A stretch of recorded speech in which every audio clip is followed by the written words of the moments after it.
তো hello guys, দেখতে পাচ্ছেন সবাই মিলে ইট খালি করতেছে। 5 কান টোটো, ওই পেছনে 2 কান, এইখানে 3টা।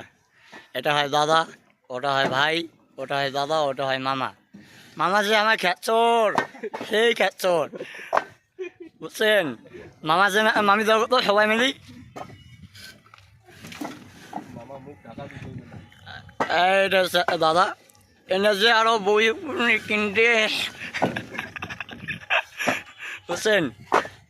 ঠিক আছে গাইস, সবাই কাজ করো, এখন কাজের সময় ডিস্টার্ব করা যাবে না, রাগ হয়ে যাবে। হ্যাঁ, কাশার শাশুড়ি ইগুলো।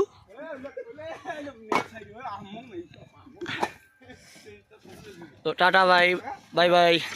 আর লাইক কমেন্ট যা সাবস্ক্রাইব করে দেবেন সবাই।